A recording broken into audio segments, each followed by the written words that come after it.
Welcome back to KOAN Hot Talk, 1080 AM, 95.1 FM, The Joe Miller Show. We're honored to have on the air with us Admiral Ace Lyons, who was an officer in the U.S. Navy for 36 years. Most recently as Commander-in-Chief of the U.S. Pacific Fleet, the largest single military command in the world. And his initiatives contributed directly to the economic stability and humanitarian understanding in the Pacific and Indian Ocean regions and brought the U.S. Navy fleet back to China. He's been active since his retirement in sounding the alarm about what's going on across the world today, especially with respect to threats against this country. He's the CEO of the Lyons Group right now, an international consulting group that advises on security and other issues that affect companies internationally. Admiral Lyons, there's so much I'm sure that you can tell us about things that we're facing as a country. We're just absolutely honored to have you on the show. Welcome to the Joe Miller Show. It's nice to be here, Joe, and with your listeners. Yeah, it's my understanding you're with us more than just on the phone. You've got a little bit of snow falling in Virginia. You got that right. Well, let's just cut to the quick here. Netanyahu gave a speech before the Congress recently. I assume that you had an opportunity to listen to it. What did you think of it? Well, I thought it was a great speech. He's a leader who's fighting for the survival of his country. And it took me back to Churchill at the beginning of World War II, and he was doing the same thing. And Netanyahu's speech was really in that context.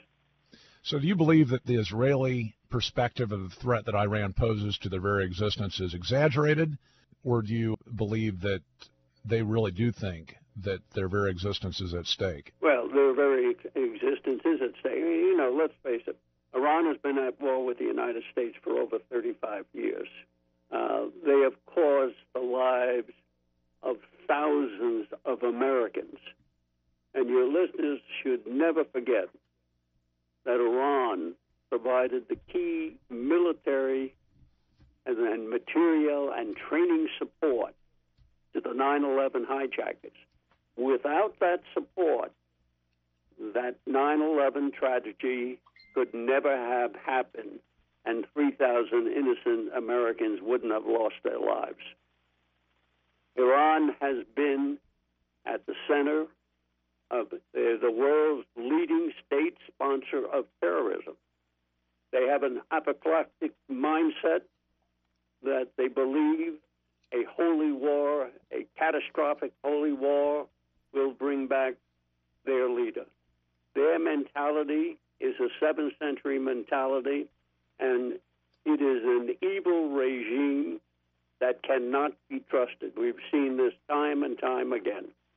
And do you perceive that the people of Iran support the ideology, the objectives of the leadership of that country, or is there a divide? Well, unfortunately, I'd like to say there was a divide. But, you know, I think in 2013, there's a Pew survey that said roughly 80% of the people support the implementation of Sharia law, which is the draconian Sharia law, which goes back to the 7th century. It's interesting that in reminding us about Iran's rule in 9/11, that when you evaluate who actually carried out those attacks, they were primarily Sunni, and yet Iran is primarily Shia. So it appears, I mean, in certain circumstances, you can find unity of purpose between those two sects. Absolutely, Joe. When it becomes, whether it's the little Satan of Israel or the great Satan, the United States, their sectarian issues are put aside and they join to go after whoever is the target at the time. We had a guest on our show last week that suggested that ISIS's goal is, of course, as many conventionally believe, to create this Islamic caliphate across the Middle East and beyond. And this guest suggested that the caliphate would be carried, the banner would be carried by Turkey potentially. Do you think that Iran would consent to that? First of all, do you agree with that predicate? And second, what would Iran's role be in that? Well, Iran certainly wouldn't agree with it. They feel they would be the leader of the caliphate, and that's part of the sectarian issues. But, you know, with Iran, I want to go back for your listeners.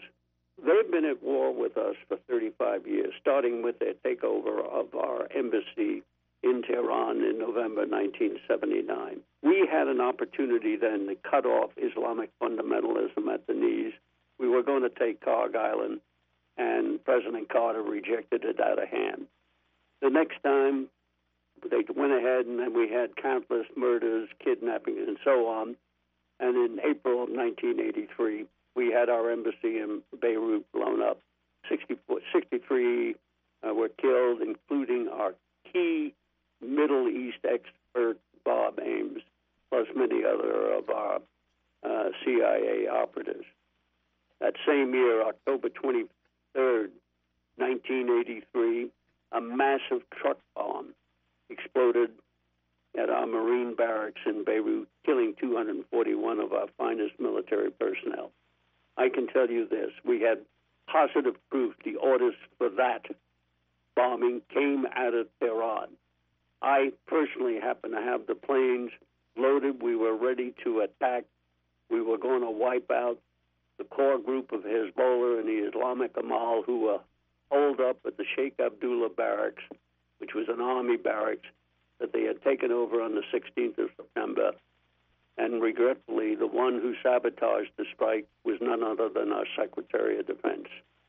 In 1987, in the Gulf Tanker War, we were going to take Iran down. We were going to take down the Ayatollah Khamenei and his regime. They were in a life and death struggle with Iraq, if you recall, at that time. And I had briefed Weinberger at our headquarters, at my headquarters in Pearl Harbor. And the one that undercut us on that was our own chairman of the Joint Chiefs of Staff, Proud. And if you remember, your listeners may recall, a few months later, we accidentally shot down an Iranian civilian airliner. Right. What did Khomeini do? He said, I'm going to drink from the chalice of poison. He was suing for a truce with Saddam Hussein, who he vowed which he would never do. His rationale was he thought the Americans were coming in on the side of the Iraqis and that his regime would be doomed. Think of what would have happened had we been able to carry out our strike in August of 1987. You know, over one-third of our casualties in Iraq were due to Iran, implanting the IEDs, the material support, and other equipment that they provided to the enemy. Again, we did nothing. All these years, it hasn't mattered whether it's been a Republican or Democratic administration. Whenever we've been challenged by Iran, we have found an excuse not to acknowledge it. So why the weakness in incomprehensible to me. Why the weakness in the American administration, particularly in '87, when the strike was basically turned down? Well, not only that, but look, go back to the '83 Marine barracks bombing. Yeah, they just killed 241 of our finest Marines. We had the planes loaded. We were ready to go. In the words of the Carrier Bat Group commander, Jerry Tuttle, he said this was a chip shot. We could have changed the course of history. We had several opportunities to change the course of history, but each time we didn't measure up. And I can't give you a reason why not. I don't know who got to Weinberger or what got to him, but if you recall, then that became Osama bin Laden's rallying cry. The Americans can't suffer casualties, they will cut and run. And in the eyes of the Middle East, that's exactly what we did. It's for these reasons that we're in the position we are today, with the restricted rules of engagement that were enforced on our wonderful military personnel that have cost so many of their lives and thousands permanently injured. And you might ask, your listeners may be wondering, where did all of this come from?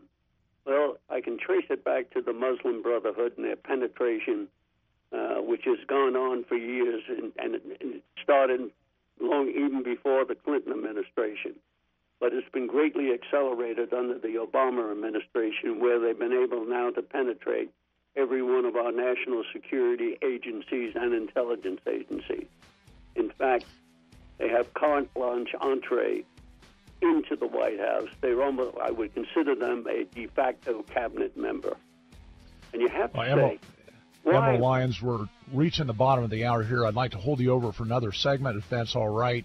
Talk a little bit, of course, about the deal, the impending deal with Iran. Yep. The Obama administration is orchestrating, likely as a consequence of the influences within the administration, moving that deal in the wrong direction. More from Admiral Lyons in just a few minutes. The Joe Miller Show. Welcome back to KOAN Hot Talk, 1080 AM, 95.1 FM. The Joe Miller Show. We have with us Admiral James Ace Lyons, Jr., U.S. Navy retired, 36 years with the Navy, commander of the Pacific Fleet, presently the president CEO of Lion Associates, LLC, a premier global consultancy providing technical expertise in areas of international marketing and trade, enterprise risk, including anti-terrorism, site and port security, foreign policy and security affairs, along with defense and commercial procurement. And he's absolutely an expert on threats internationally facing the United States and also the domestic threats internally. Admiral Lyons, again, we're honored to have you on the show. You were talking about the Muslim Brotherhood, connection to Al-Qaeda, the Islamic State. If you could continue. You know, actually, your listeners should understand there's no difference between the Muslim Brotherhood, Al-Qaeda, and the Islamic State. They all have the same objective, and that's to take America down and replace our Constitution with the draconian 7th century Sharia law. And, you know, the Muslim Brotherhood creed, which has been verified by the FBI, is to destroy America from within by our own miserable hands and replace our Constitution with Sharia law. This has been verified by the FBI. This was exposed at the 2008 Holy Land Foundation trial in Dallas, Texas, which was the largest terrorist funding trial in our history. The unindicted co-conspirators at that trial were Muslim Brotherhood front groups with CARE and the Islamic Society of North America, and all of these really should be taken down from the United States. Well, in fact, many of these groups are intimately involved in the process of government in this country. We have seen over the past several months a number of reports coming out about Muslim Brotherhood agents that are influencing the Obama administration. I read an article that you posted on Breitbart several weeks ago that suggested, though, that this influence, its genesis was not the Obama administration. It predates the Obama administration. Can you kind of trace out that influence on American government? Well, they've been working on this for 30, 40 years. And certainly I can trace back to even under it started really in heavy penetration in the Clinton years. In fact, Clinton's advisor, Islamic advisor, was a guy by Alamundi. And Alamundi, for your listeners' information, is the guy who personally chose the first 13 Muslim clerics to go into our military chaplain corps. Alamundi happens to be serving 23 years in a federal prison for terrorist financing. And as far as I know, and I've tried to get, we've never been able to vet those 13 original chaplains. And it's unconscionable what they've been able to do. In fact, some of the restricted rules of engagement, in my view, have their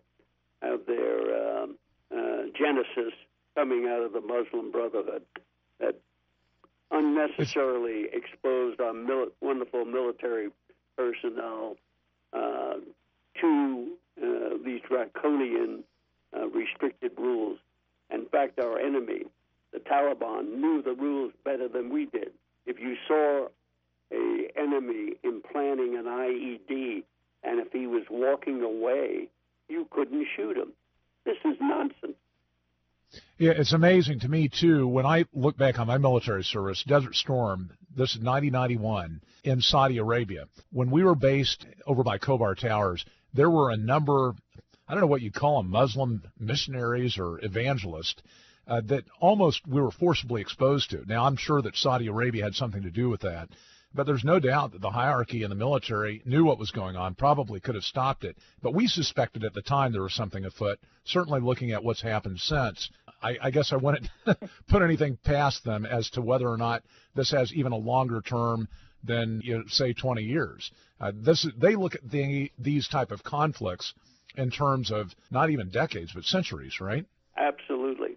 And since you mentioned Khobar Towers, as you recall, in '96, we had a truck bomb go off outside Khobar Towers, killing 19 U.S. Air Force personnel and wounding almost 500. The ones who were behind that was Iran. And that was proven. That was proven in court. And also, I should tell you, Judge Daniels, in 2011, in the New York District Court, found Iran guilty in the 9/11 terrorist attack. It amazes me that when you have all this proof, and yet there's no retaliation, and not only that, not just no retaliation, but now Obama, according to reports that have been leaked out from the negotiations with Iran, apparently is consenting to a long-term process by which Iran will actually have the capacity to produce nuclear weapons if it's not already there. He's consented effectively to Iran having nuclear weapons. That's just, that can't be any more counter to American interests, can it? It's mind-boggling, because let me just tell you, there is a school of thought, this by the Washington Iranian lobby, who keep trying to promote the view that since we were able to deter the Soviets, we can do the same thing with Iran. That's pure hogwash. Even great scholars like Bernard Lewis have reluctantly come to the conclusion that Iran cannot be deterred. And other scholars like Matthew Koenig, in his recent book, have come to the conclusion, and this is a scholar who worked in the Office of the Secretary of Defense in 2011 and 2012, have now come to the conclusion the only way to prevent Iran from getting a nuclear weapon is for us to conduct a military strike. It's all there. And, I'd want to, you have to wonder what is behind all of this. Why is the administration pursuing something that seems to be so counter not only to our own objectives, but to world stability? Here you would want to enter into an agreement with is the world's leading sponsor of state-sponsored terrorism, and behind thousands of American deaths, it makes no sense. And of course, I go back to when in 2008, when President Obama was still campaigning under how he was going to fundamentally change America. And 6 days before he took the oath of office, he repeated that. And you have to look at everything he does through the prism of the strategy to fundamentally change America. And I've got to say, why would you embrace a group like the Muslim Brotherhood with their creed, which is to destroy us from within? That makes absolutely no sense. But, some people try to put off the administration as incompetent. They're not incompetent at all. They know exactly what they're doing. Their strategy, regretfully, as I must say, is anti-American, anti-Western. It's pro-Islam, pro-Iranian, and pro-Muslim Brotherhood. And if you look at that prism of fundamentally changing America, I think it will become very clear. And the words of the former mayor of New York, Giuliani, when he said he doesn't believe President Obama loves America, you have to then say, well, if he loved America, why would he fundamentally want to change it? Exactly. And there's a Washington Times poll, not scientific, but I think it's up to now 80% say that, in fact, Obama doesn't love America as reflected by his actions. I think 15,000 or so have voted in that poll. Well, Anecdotal, of course, but everybody, anybody that's paying attention to what this guy is doing has to make that conclusion. But the real question, Admiral Lyons, is why? I mean, what is it because of his background? Well, it's his background. Look, he has a Marxist background. He was brought up by Franklin Marshall Davis, indoctrinated. Axelrod, one of his key advisors, his parents were communists. Actually, it's brought up with the view that many of the world's problems were due to America, and therefore anything that undercuts America's influence and capabilities is seen as objectively progressive. And and this is, if you look at it again through that prism of fundamentally changing America, it should become very clear. It's the same way we're doing this unilateral disarmament of our military. The social engineering that they forced on our military is unconscionable. Here we're going to wind up with the smallest army since prior to World War II, and we're winding up with the smallest Navy, not prior to World War II, but prior to World War I. This is absolutely unconscionable. Our friends and allies throughout the world are totally confused, and they're searching for leadership, and it's not coming from us. The same. Look at Putin in the Ukraine. There's no question we should be providing defensive arms, legitimate defensive arms to the Ukrainians, so they make Putin pay a tremendous price for his aggression in Ukraine. Instead, we're providing nothing. And what Putin's doing is the emasculation of NATO. This all forms under that category. It started with taking out or ending the agreement with Poland regarding the missiles. This president has just waved the white flag of surrender everywhere. I think you're right. Anti-Americanism, that's what motivates him. Admiral Lyons, I'd like to talk, I don't know whether we can hold you for another segment, but you mentioned during the break about intelligence agencies being compromised. Do you have another few minutes that you can stay with us? Okay. Great. More in just a few minutes. The Joe Miller Show, Admiral Lyons. Welcome back to KOAN Hot Talk, 1080 AM, 95.1 FM, The Joe Miller Show. We're honored to still have with us Admiral James Ace Lyons, Jr., 36 years in the Navy, commander of the Pacific Fleet, the single largest military command in the world, very active, patriot, concerned about the direction of the country. Admiral Lyons, you had talked earlier about, during one of our breaks, how, in your view, our intelligence agencies have been compromised. Can you give our audience a little bit of an understanding for where you're coming from on that? Yeah, well, Joe, of course, one of the key agencies certainly is CIA, our Central Intelligence Agency. And I have to tell your audience that John Guandolo, who is a former Marine and former FBI agent, told me that the current director, John Brennan, converted to Islam when he was the CIA station chief in Riyadh, Saudi Arabia, in the 1993-94 timeframe. And that should be very disturbing from a number of aspects. When he was President Obama's national security advisor on terrorism, he entertained a letter from 57 mostly Muslim Brotherhood members that complained about the training we were giving our military personnel on educating them on the real threat that was driving the enemy. And so what he did, he authorized that group to purge all our military training manuals that were being utilized to educate our military personnel going overseas on the threat of the Islamic terrorists. He not only did that, but they took out anything that did not portray Islam as a religion of peace.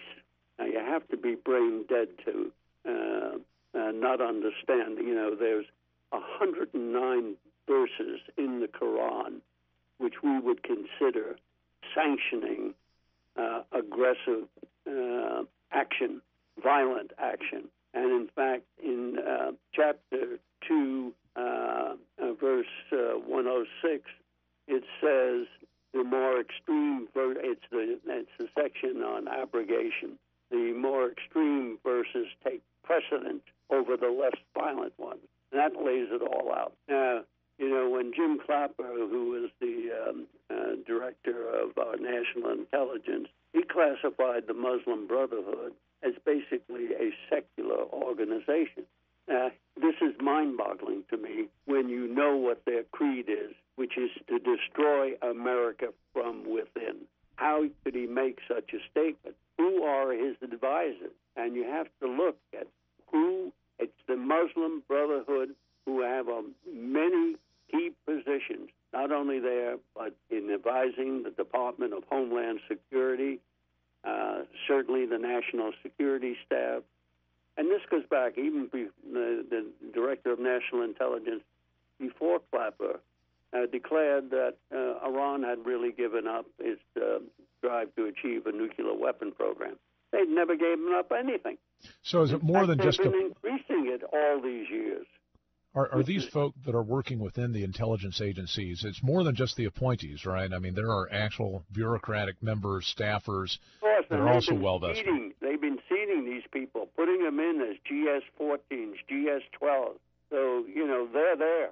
So the problem same as the Muslim Brotherhood penetration, you have to look at it as the same as the communists did in the 30s, 40s, and 50s. It's exactly the same. So how do you correct it? Well, the first thing you got to do is you got to have a different administration. You got to have an administration that puts America first. And you have to believe in America's exceptionalism and that we are a force for good in the world. This administration obviously doesn't believe that. And even once you have that administration, given as deep-seated as some of these folk are in the intelligence agencies, it's not going to be any small deal to get rid of them, is it? Oh, well, and let's put it this way. As I said earlier, Joe, you know, it hasn't mattered whether it's been a Democratic or Republican administration. We failed to take the action, the necessary action, when challenged by Iran and in these other areas. So just to change an administration is not enough. I mean, there has to be a significant education program, and we haven't touched on it. Our borders must be secured. This is unconscionable what's going on, and the immigration of the Muslims under the Obama administration that are pouring into this country must cease. We actually, 80% of the mosques in this country preach sedition. Their imams and those mosques should be closed down. They should be expelled to the countries where they came from. And we should stop building mosques, just like Switzerland has stopped building them there. And now some of the countries in Europe are starting to wake up to the threat that they've been so benign to. Well, Admiral Lyons, I really appreciate having you on the show. Your insight's extraordinary. Patriotism second to none. Appreciate you sounding the alarm on these issues. This is not the time for compromise. We've got to be active if we want to save our country, and do everything that you can to support folk like Admiral Lyons and what they're doing. Again, sir, thank you for being on the show. All right, Joe. Nice to be with you and your listeners.